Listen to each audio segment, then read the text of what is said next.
गाडी रात्री 11:30 वाजता नागपूरच्या दिशेने धावत होती.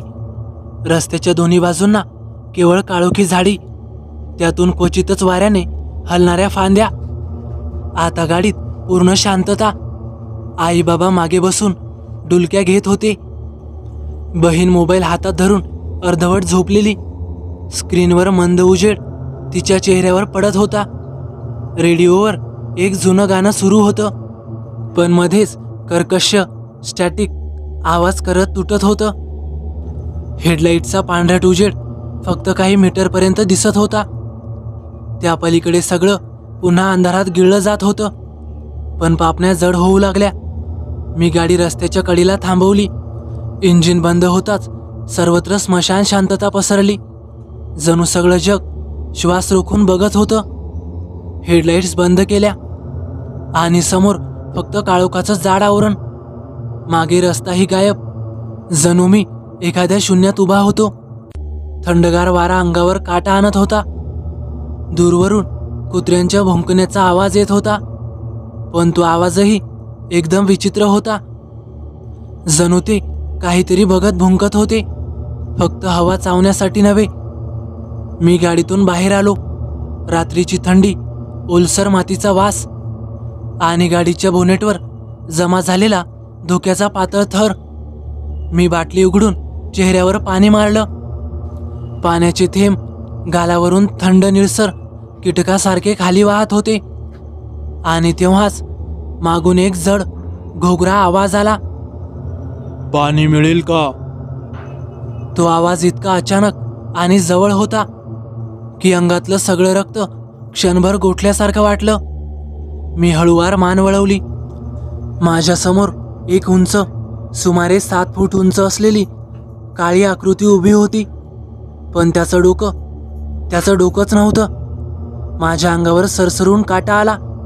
हे कसं शक्य आहे? माझ्या मनात विचार घोंगावत होते. त्याच्या अंगावर जुनाट मळलेली कापडं होती. डोक्याच्या जागी फक्त रक्ताळलेला मानेचा तुकडा आणि त्यातून निघणारा काळसर धूर. मी हलूही शकलो नाही. पायाखालची जमीन अक्षरशः सरकली. माझ्या हातातून बाटली खाली पडली.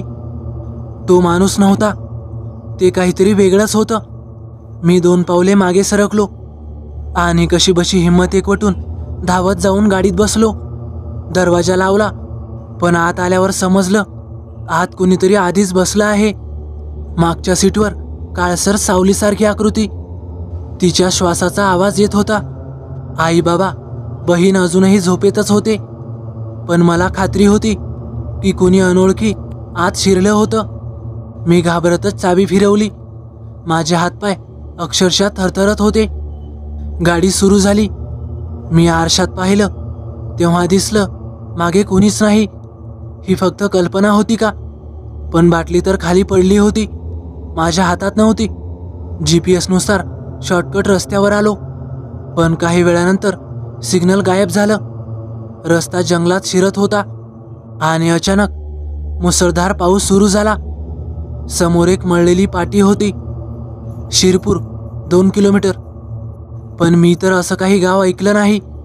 मी विचार केला, असो मी जाताना पाहिलं नसेल. थोड्याच वेळात आम्ही गावात पोहोचलो. घरं होती, पण सगळी बंद, अंधारात बुडालेली. पावसाच्या सरी, विजांचा कडकडाट. मी एका झोपडीत थांबलो. तिथे एक म्हातारा माणूस दिसला. त्याने मला पाहिलं. डोळे मोठे करत म्हणाला, तो त्या रस्त्याने आलेला दिसतोय. तिथं तो अजूनही वाट पाहतोय. मी हादरलो. कोणाविषयी बोलताय तुम्ही? त्यावर तो म्हणाला, तो ज्याचं शिर हरवलं तेव्हापासून दर 6 वर्षांनी कोणीतरी येतं आणि तो परत जागा होतो. म्हाताऱ्याने गोष्ट सांगायला सुरुवात केली. अनेक वर्षांपूर्वी या गावात एक धर्मगुरू होता. तो लोकांचं शुद्धीकरण करायचा. पण एक वेळ अशी आली की त्याने अंधश्रद्धेतून 7 लोकांचा बळी दिला. लोकांनी त्याचं शिर धडापासून वेगळं केलं आणि जंगलात पुरलं, पण त्याचा आत्मा शांत झाला नाही. म्हाताऱ्याने असंही सांगितलं की आमच्या कुटुंबाचा या घटनेशी संबंध आहे. माझा पणजोबा त्या धर्मगुरूंच्या मृत्यूस जबाबदार होता. दर 6 वर्षांनी एका वंशजाला तो शोधतो, पूर्ण शुद्ध होईपर्यंत. आता मी तिथून बाहेर पडलो. घरचे सगळे झोपलेलेच होते. गाव अंधारात बुडालं. विजेच्या एका झगमगाटात तो पुन्हा दिसला. 7 फूट उंच, शिरहीन माणूस. त्याच्या हातात लांबट कात्रीसारखी वस्तू. तो गावाच्या दिशेने येत होता. मी घरच्यांना उठवलं आणि त्या सर्वांना एका जुन्या देवळात लपवलं. माझ्या बाबांनी सांगितलं, तिथेच एक पुरातन यंत्र आहे ज्याद्वारे आत्मा बंद करता येऊ शकत होता, पण त्यासाठी त्याचं शिर शोधावं लागणार होतं. शिर जंगलात एका झऱ्याजवळ पुरलं होतं. मी एकटाच तिथं गेलो. सर्वत्र जंगल आणि पाण्याचा येणारा आवाज मनात अजूनच भीती निर्माण करत होता. झऱ्याजवळच्या जमिनीखाली कुजलेला कवटी सदृश्य भाग सापडला. त्यात एक लाकडी शिरीष फूल होतं. ते उचलताच मागे एक भयंकर किंकाळी ऐकू आली. मी झटक्यात मागे वळून पाहिलं तर तोच माझ्या मागे होता. कसाबसा तिथून जीव वाचवत मी त्या कवटीस देवळात आणलं आणि ते शुद्धीकरण यंत्रात ठेवून मंत्रोच्चार सुरू केले. बाहेर भयंकर वादळ सुरू होतं. शेवटी एक चमकदार प्रकाश झाला आणि सगळं काही शांत झालं. सकाळ झाली. गाव उजळलं होतं. तो इसम मला पुन्हा दिसला नाही. गावकरी म्हणाले, तू त्याला शांत केलंस, आता आम्ही मोकळे आहोत. पण निघताना मागे पाहिलं.